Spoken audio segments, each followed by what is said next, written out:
Good morning. Greetings, friends. And welcome to The Bright Side, your nutritional program dedicated to the understanding of the vast world of nutrition and nutritional supplementation. I am your host, Pharmacist Ben, nutritional pharmacist from Boulder, Colorado. I specialize in using nutritional supplements where other healthcare practitioners use toxic pharmaceutical drugs and deadly medical procedures. If you suspect that there are natural nutritional roads to your vitality and health and well-being and to addressing your health challenges, whatever they may be, but you don't know where to begin, you have come to the right place. As you listen to The Bright Side every day, you are more and more in control of your body. You are more and more knowledgeable, and you know you can overcome any health issue. That's why we're here every day on The Bright Side to help clear up the sometimes confusing world of nutrition and nutritional supplementation.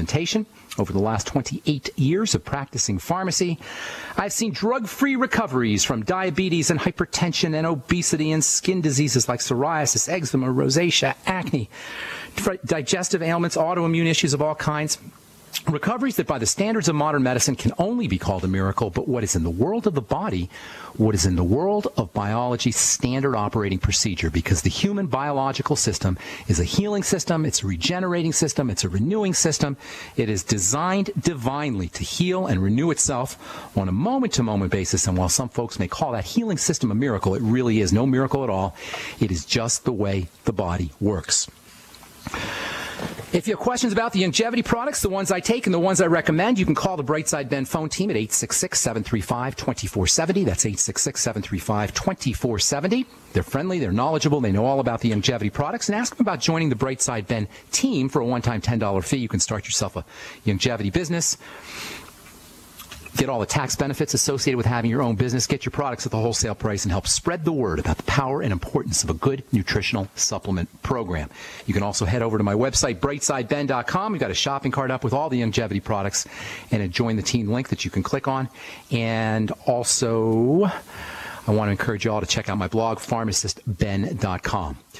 Okay, thanks for joining us today. I'm very excited. I'm going to get to talk to one of my all-time favorite authors. I've been reading this gal's work now for going on 6 or 7 years. We've had numerous conversations on the phone, and I've purchased multiple webinars and just got all kinds of stuff on YouTube, all kinds of really, really interesting, and I don't even want to say alternative. It's mega alternative information. And she's a mega alternative lady, and she's just a fun person to talk to, and a wealth of interesting, unusual information when it comes to how the body works and health in general. Please welcome to the Bright Side, Sonia Barrett, author of Health, An Inside Job. Hi, Sonia. Good morning. Hello there. Greetings. How long have you and I been talking to each other on the phone? Gosh, six or 7 years? It's got to be. It's got to be. Well, yeah, it's been a while. At least 6 years. I've been enjoying watching how your work has been evolving. And when I first started reading your book, I first got introduced to your work with the Holographic Canvas, wonderful book, and I got so excited when I read that. And then I called you up, and then we started.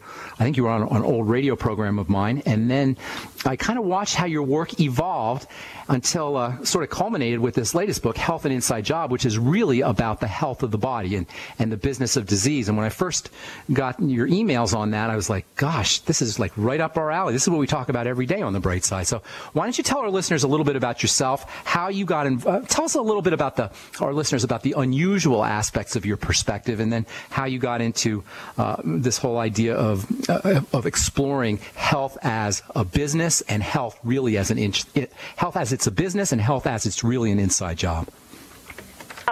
Well, let's see. How did I get into exploring all of this? Well, as I was saying to you before we got on air, I have been practicing, just living, naturally or alternatively for many, many, many years. I raised my children that way, and I haven't been to a doctor since like 1984 83 when I gave birth. Wow. Son. No annual pelvics and annual mammograms and any of that stuff? I don't do any of that. My concept is that I believe that our body is extremely intelligent and that it speaks to us. And I think we just have to learn how to listen. It's an amazingly designed, and I'm going to use the word technology, an incredible technology. And I think that we are definitely programmed to look outside of ourselves. So, and it's not that I haven't had little health issues that have come up, but what I've done is I have allowed myself to research, what could I possibly do to change a situation? What could work for me? What is it my body is missing? What is it asking for? Those are the things that I've done over the years, and certainly it seems like it would be a lot of work. But I think as we educate ourselves and we begin to understand more, it becomes just a way of life. And so that's how I really have gotten into all of this. What prompted me to do the film for me, it was the overdose of marketing of cancer, breast cancer. And some people may get a little offended or feel like you're trivializing, but it's not at all that. It was just a recognition that, the symbols were everywhere, and everywhere you go, it's either breast cancer month, in October. Race for the Cure, Cure, sponsored by KFC, sponsored by Kentucky Fried Chicken, right? Yeah, exactly. And it is a run for the cure, and it becomes such a fad in a way, where some people, they do like going and doing the run for a cure. You feel like you're participating in something. But I think everything gets so trendy. Even an illness can become trendy. And I think people are so conditioned to be sick. That was my conclusion. We're so conditioned to believe that it is natural to always, to get sick or to have certain illnesses. So I felt like illness was really marketed to us more than anything else. Wow. And so I thought, I want to put something together that's going to be different. It's not just going to be about speaking about big pharma, because we love to hear about all the things that are going wrong. We love to hear about, either, what's being done to us or we just love to hear that part, of it. It's titillating. There's a prurient interest associated with it. Yeah. It's like riding a roller coaster, going to Magic Mountain or something, and because we are programmed for fear. Politics is the same way, and then the whole New World Order thing, that's all kind of like a entertainment ride, an amusement park. It is. It's Magic Mountain, like you said. That's kind of cool. Absolutely. We like to be entertained, and we don't realize it in the manner in which we're being entertained. Even when watching the news, it's entertaining. Even the way they announce, something tragic, they get the music. How about the music in the background? It always cracks me up, right? It's all a show. Right. And the voice, and we were the first to bring you, whatever tragedy it is. And it is a show. And so I looked at all of that, and I looked at all the pink stuff and the pink Barbie and the pink toilet paper, and the NFL store with all the pink stuff. Yeah. And I thought, okay, I'm over this. And so I decided to put this movie together, and I wanted it to be different. It is called The Business of Disease, but it's not just about big pharma. It's the whole process, how it's marketed to you, how your brain works, how you respond, how your emotions impact your health, which is something that is not really talked about by Western medicine. Now they're talking about stress a little bit, just because I think they're forced to. And so I looked at it and I thought, okay, let's put together a book, a chapter written by pretty much everybody in the film. And I realized, what? It isn't, health is really it's an inside job, meaning that the cure is truly in the body. And we have T-shirts, by the way, awesome. That does say the cure is in the body, not in the business. But the cure is in the body. That's the inside job, meaning you got to work from the inside out. Yeah. It's emotionally, physically, all of that. But on the outside, it's a business. Hang tight. We got to take a break, Sonia. I want to talk about this whole link between emotions and disease, and what exactly disease really is. You have an interesting take on what disease is. I'm Pharmacist Ben. We're talking to Sonia Barrett about her book, Health and Inside Job, or movie too, Health and Inside Job. We're going to take a break and come back with more good health information and continue talking to Sonia Barrett right after this. Don't go away. Welcome back to The Bright Side. I am Pharmacist Ben. We're here Monday through Friday, 8 to 9 Pacific and 10 to 11 Central Time. and 24/7 on our archive page at brightsideben.com. We're talking to Sonia Barrett about her book and also her movie, Health and Inside Job. And I apologize, Sonia, I completely forgot that the book is actually based on a movie. When is the movie coming out? What are we in? We're in July. We had hoped the end of the month. It's done, but it's a matter of lining up where it's being screened, and that's what we're working on. So I'm going to say by the end of next month, in terms of screening it in a theater near wherever you are. That's what we're working on. And it'll be in regular theaters kind of thing? People will see it? Yeah. Oh, nice. Yeah, very nice. So I let you know, but that's kind of what's holding it up right now, and it's just working on that, which we do have it in place, but the list of theaters will be on the website. So hopefully in the next 2 or 3 weeks, the list of theaters in the different cities it will be there. I want to get into this whole idea of emotions, and then I want to talk a little bit about disease. But before we get into that, why don't you give the listeners your website so if they're interested, they can take a look at what you're doing, or they can sign up to get email posts from you. I know you're always sending out cool emails with lots of good information. Your articles are wonderful. And for the listeners, Sonia writes prolifically and very eloquently about all kinds of subjects, and many of these articles are free. Thank you so much for that, Sonia, by the way. What is your website? Well, there are two sites. The site for the film is thebusinessofdisease.com. So if anybody wants to order the book or to keep track of the film or to watch the trailer, just go to thebusinessofdisease.com. And my main website, the mother of all sites, of all the websites I have, been there for like 12 years, it's spiritinform.com. So it's spiritinform.com. Or you can always just Google my name. Sonia Barrett. Okay. All right. So emotions. It's a very fascinating subject, and I like how you said, and we talk about this all the time on the program, the link between emotions and illness, and emotions and disease, or emotions and health for that matter. How would you define emotions? It's kind of a vague term. In your, as you see it, how would you define that word? Well, I think one of the base things for just your average person to understand is that emotions are really electrochemical impulses. That's really how we are experiencing and feeling. So, meaning that when you, any kind of emotion, happiness, joy, whatever, fear, your body is responding chemically. That's how that feeling is being processed. Why we get to feel the experience through our entire body. If we're happy, we feel it through our entire body. If we're sad, we feel it through our entire body. If we're in fear, you feel a knot in your stomach or your heart beats fast. And the only reason why that can happen is because it's the processing that happens chemically through the body. So thoughts, for example, is said to levitate above the head, and it's like something we can't describe. But thought is obviously energy. It's not a form per se, but it becomes sort of solidified when it moves through the ventricles in the brain, right through to the spinal fluid. It goes into the bloodstream. It goes throughout the body. That's these are thoughts. These are thoughts you're talking about. Right. Thoughts, which then get expressed as emotions, because you have a thought and you have an emotional response. Everything you do, there's a thought involved. Your emotions, there's a thought involved.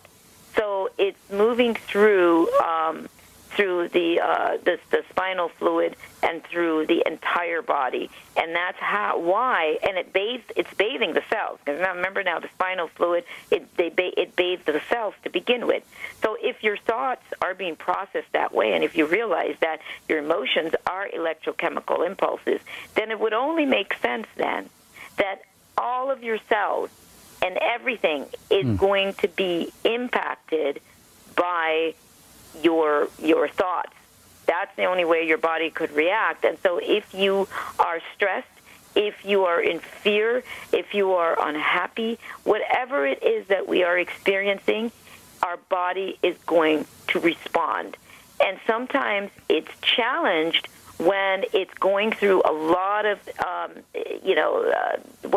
challenging emotions, and then our diet is also challenging. So now you're asking the body to process the food that's already not in alignment with the body, and then it's trying to deal with your emotions. So you get the body that's doing overtime for both, and eventually a part of you, the weaker parts of our body, begin to break down because the body can only do so much in trying to compensate and keep the whole being alive.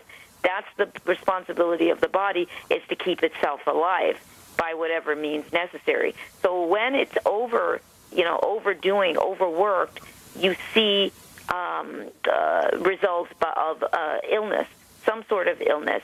You'll even catch a cold from being stressed. Your immune system is impacted. So I think that on that basic level, I think that anybody can. You don't have to be a rocket scientist to hear what I'm saying. That it makes sense as to why your whole body would respond in a diseased way, which is disease, as you know, is disease. Right. So your body's looking for ease, and so it has to give you symptoms to let you know that there's a problem. It signals you that there's a problem. But people don't understand that. Most people don't, and so they run to the doctor. Doctor gives you a medication. What the medication that's given to you is completely foreign to the body. Out of alignment in every way. Excuse me. Yes. And so your body, it's a chemical reaction, because why? The body is a chemical factory. The body produces nothing but chemicals, those hormones. It's producing all of this all day long. And so you put another chemical in there that doesn't agree with it, which is a pharmaceutical drug, and it totally throws the body off. You think you feel better, but it's actually doing something else, because it's a chemistry experiment. And it shows up in other ways. You can either get another illness because it breaks down another part of the body, and then they give you more medicine to fix that other thing, and nothing gets fixed. It's all Band-Aids.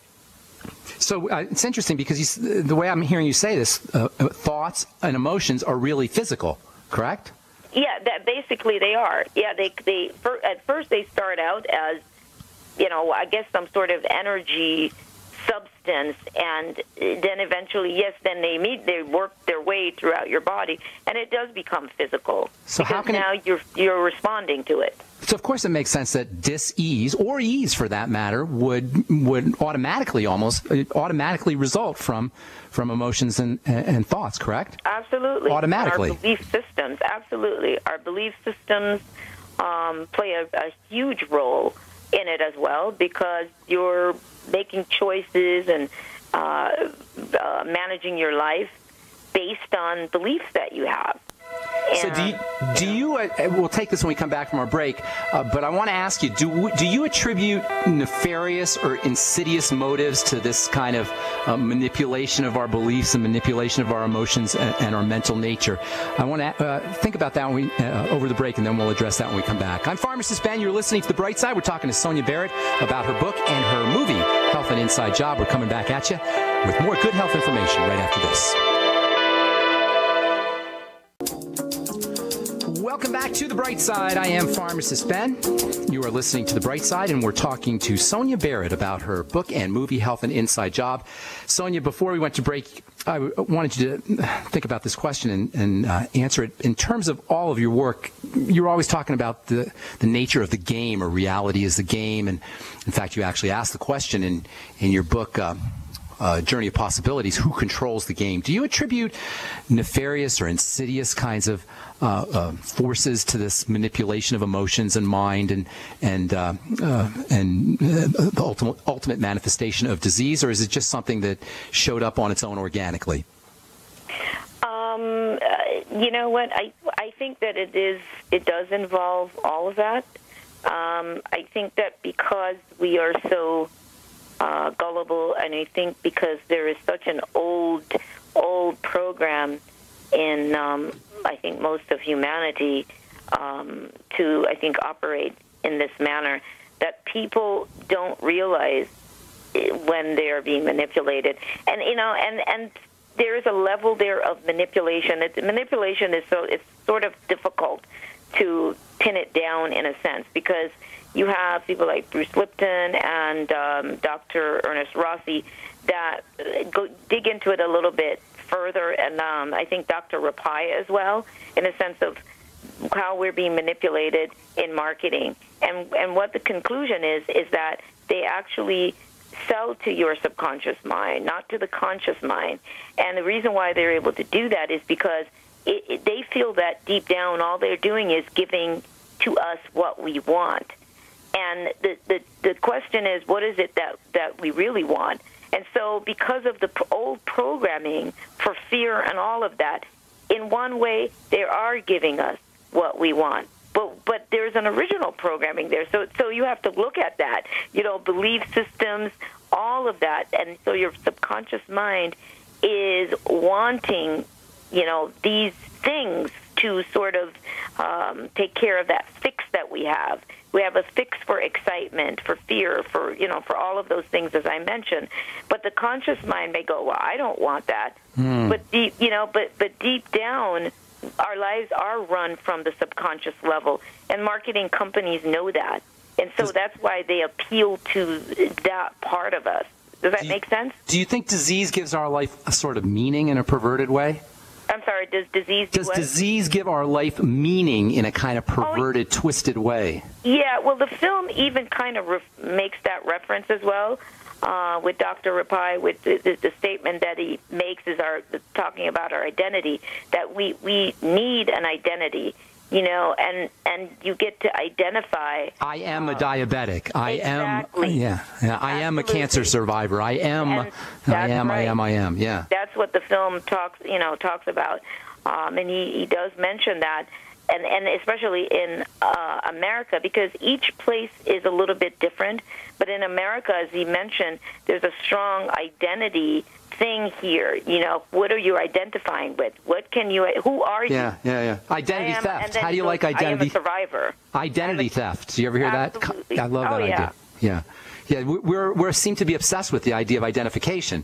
Well, yeah, because you're nobody. If you can't identify with something that makes you stand out, we're very cliquey. We're very Borg-like. We want to be part of. Everybody wants to belong to, And so it's very easy for us to get directed in that manner because we want to be a part of. We want to, because then you get attention as well, and you feel like you're part of some elite club. And real quickly, I want to mention this ad I saw a couple of times, and I thought, dear God, it was for COPD. I don't know if you've ever seen it. No, I say dear God when I see these ads a lot, though. I know what you're talking about. That's with every ad. But especially drug ads, especially drug company ads. Dear God. This is crazy. Yeah. Because, say, for example, the woman's name was Tara. She'll go, my name is I am Tara, and I have COPD. And I was like, oh, my goodness, does anybody not notice what they're doing? They're finding another way for people to really solidify the identity by spelling out their names. There's about 4 people in the commercial. And they link it to the disease. Yeah. I am DAVID. And I have COPD. Wow, that's powerful. That is powerful stuff. Powerful. Oh my God, that's magic, high magic, actually. That's why I wonder how could this not be intentional? How can this manipulation not be intentional? But your point's well taken. It is intentional, I do believe, because I always say, if you have 5 people trying to control 2 million people, I mean, I'm just saying the ratio in comparison, you have to find ways to keep the 2 million people subdued. You have to keep them distracted. You have to keep people from looking inside of themselves. You have to keep people from realizing how much power they actually have. You have to keep people looking outside of themselves. And this is how this system is set up. People are constantly looking outside of themselves. That's why we don't trust ourselves, that we know what's good for us. That's why we love government, and that's why we fight over who's a Republican, who's a Democrat, who's a Green Party, who's this, who's that. And it is just all completely distracting because you're hoping that government, you expect government and everybody else outside of you to be responsible for you and to have your best interest at heart. How much of this need for identification and this idea of going outside ourselves that you talk about, how much of it is connected to our disconnection from our divine nature or our disconnection from God? Do you think that's what it's really about? Very largely, because that's also sold to us. What God is sold to us. The concept, religion, for the most part, is an organized idea or concept that is sold to people, and they shouldn't question. And you have to operate by these certain standards and idea.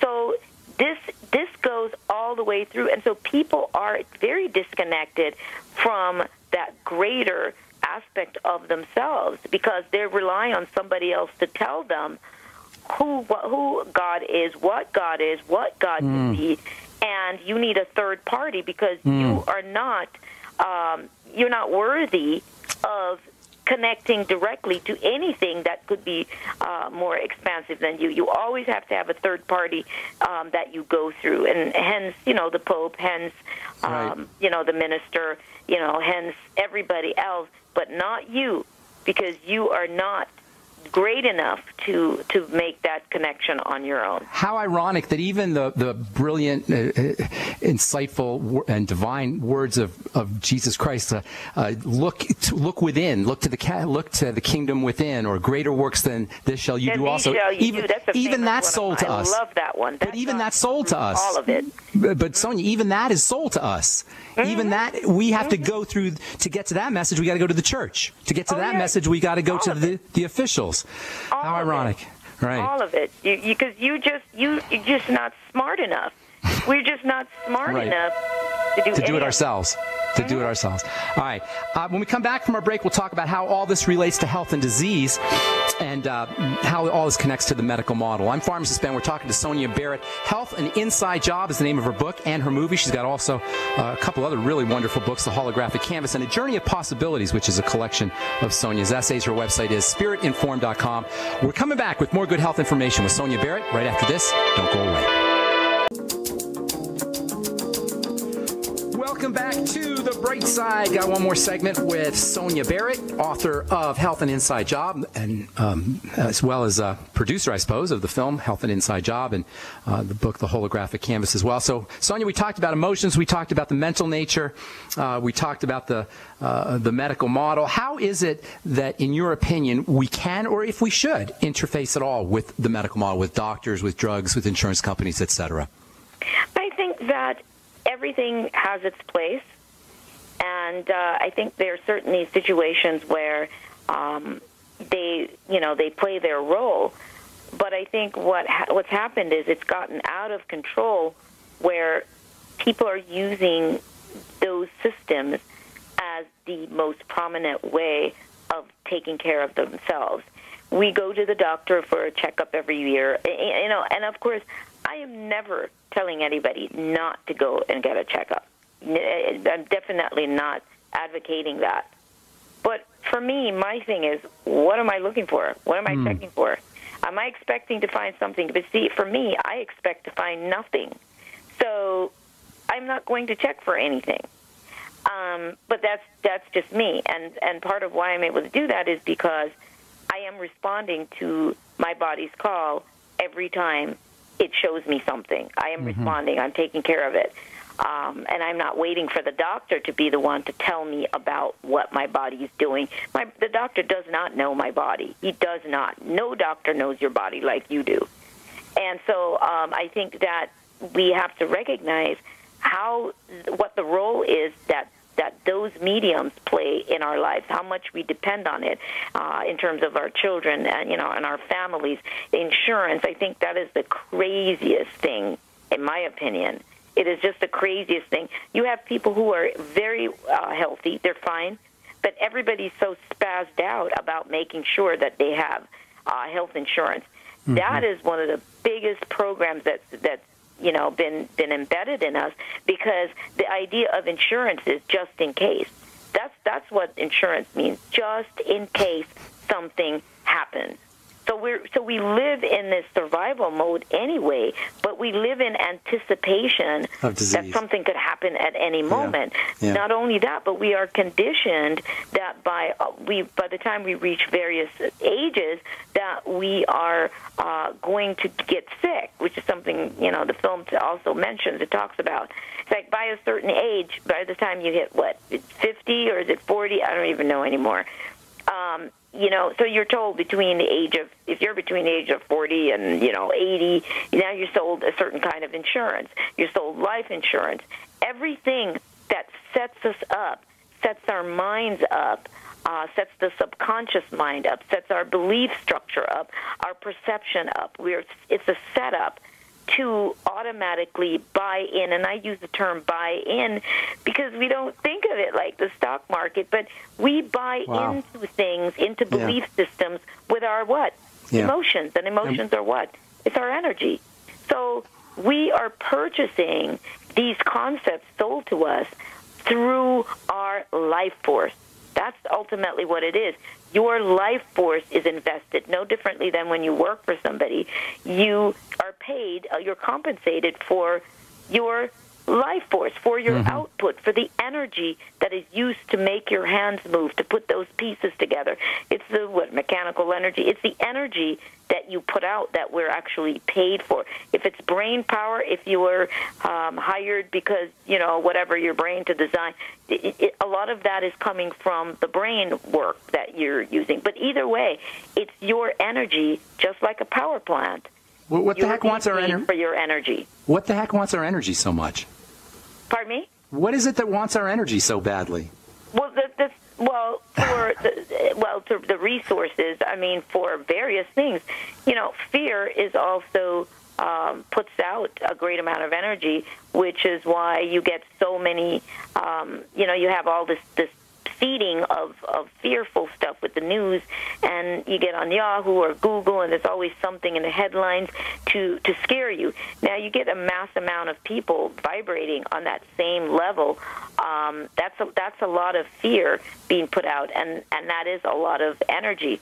Now I feel that it's possible that some of that energetic resources is being harnessed, just like they're trying to figure out how to heat buildings with human body heat. So I think we're going to find out more, see more of that. We're going to understand more about how our energy is really being used, and that we are supplying the energy for everything, for our reality, for how we see reality. Our whole world is held together by the energy output, no differently than the windmills that are spinning for electricity, or the power that when we plug the cord into the outlet and the energy comes out of that. We are power plants.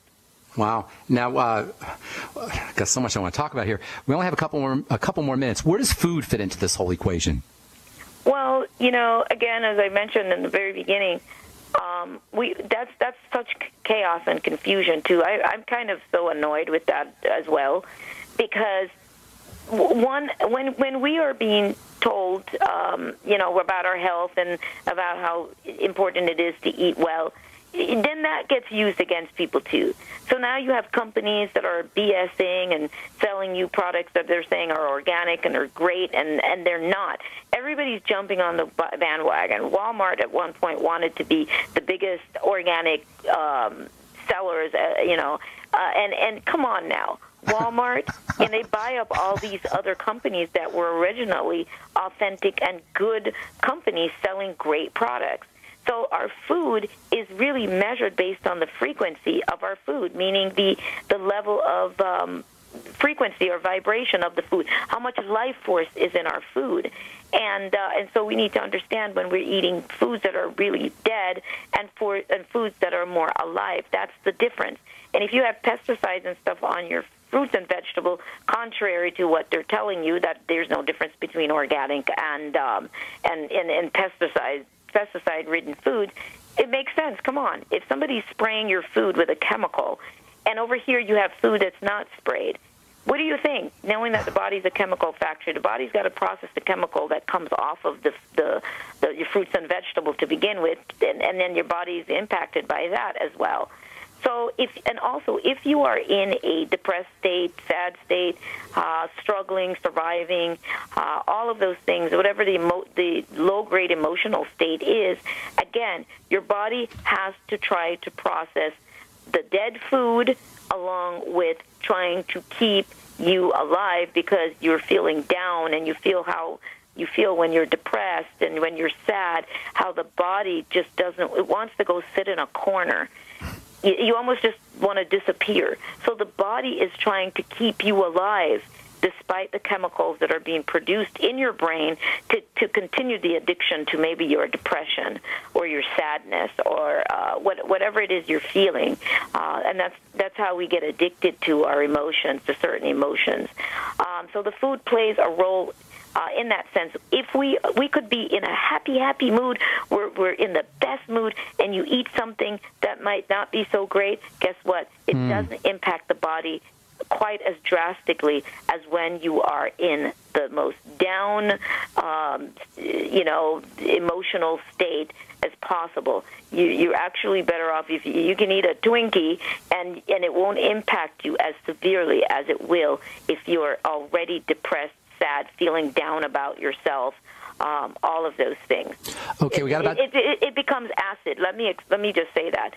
Those foods become acid in the body, and that's the beginning stages of disease or dis-ease in the body is when the body becomes extremely acid.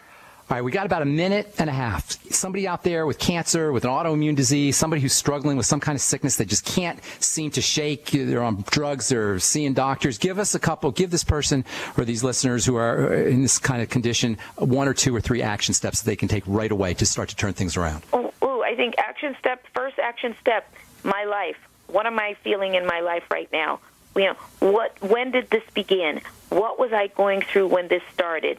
Go ahead and face your childhood, all the things that you bottled up. Is there a lot of skeletons in your closet? Get rid of the skeletons. Stop hanging on to secrets. You don't have to go and tell everybody everything, but free yourself. A lot of times that's what's happening. Your body wants you to free your mind and yourself. So I'd say that's the first thing. If you're in an unhappy relationship, get out of it, because that will choke you. Sonia, go. We're just flat out of time, Sonia. Thank you so much. That was awesome. I hope we'll have you back again. If that's okay, I'd love to have you on the bright side one more time to kind of finish up and wrap up some loose ends that didn't get wrapped up. Thank you so much, Sonia. Her book is Health and Inside Job. The website is Spirit Informed, and that was Sonia Barrett. I'm Pharmacist Ben. Tomorrow we'll continue talking about arginine and the liver and detoxification. Thanks so much for listening, folks. Have yourselves a wonderful, awesome, beautiful day. We'll talk to y'all later. Bye for now.